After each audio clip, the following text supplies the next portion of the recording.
হত্যা করবে এরকম বর্বরতার দৃশ্য দেখার জন্য বাংলাদেশ প্রস্তুত নয়। বাংলাদেশ আজ অগ্নিগর্ভ, বাংলাদেশের প্রতিটি মানুষের হৃদয় আজ রক্তক্ষরণ হচ্ছে। বাংলাদেশের অন্তর্বর্তীকালীন সরকারকে আমরা বলতে চাই, মানুষের এই ক্ষোভ, মানুষের হৃদয়ের রক্তক্ষরণকে আপনারা বুঝবার চেষ্টা করুন এবং যে সকল হত্যাকারী হিসেবে চিহ্নিত ঘাতকদেরকে গ্রেফতার করা হয়েছে তাদেরকেই শুধুমাত্র বিচারের আওতায় আনলে চলবে না। আমাদের স্পষ্ট দাবি হল, এই ঘটনার নেপথ্যে যারা রয়েছে সেই নেপথ্য খুনিদেরকে বের করে মুখোশ উন্মোচন করতে হবে, তাদেরকে বিচারের আওতায় আনতে হবে। শহীদ আলিফ হত্যাকাণ্ডের জন্য ইস্কনের স্পষ্ট মদতদাতা খুনি শেখ হাসিনাকে আসামি করে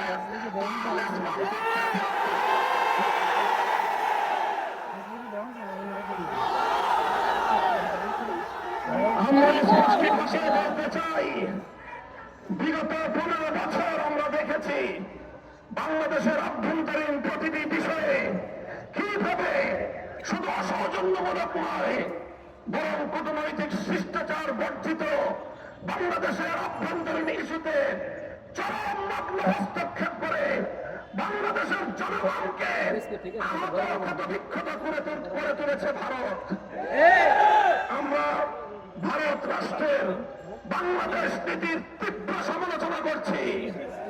ভারতকে আমরা স্পষ্ট বার্তা দিতে চাই, বাংলাদেশ নীতি পরিবর্তন করো, তোমরা বাংলাদেশ নীতি পরিবর্তন করো। 20 কোটি মানুষ তোমাদের বিরুদ্ধে রাজপথে নামবে। বাংলাদেশ থেকে ভারতের কূটনৈতিক সম্পর্ক ছিন্ন করার জন্য দেশের মানুষ বাধ্য হবে। আর কতজন ভাই মারা গেলে আমাদের হুঁশ ফিরবে?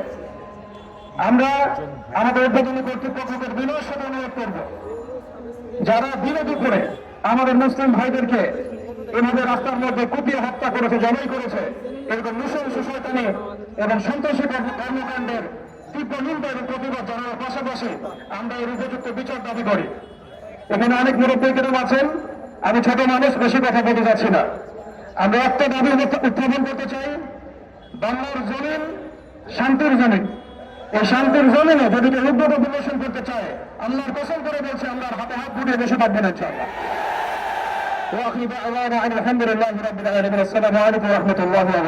আমরা হিন্দুদের প্রতি কোন বিদ্বেষ ভাব থাকত রাষ্ট্র সদস্যের পরে তুলা রাশি দিয়ে বাড়ি সালাম দিয়ে তোলা।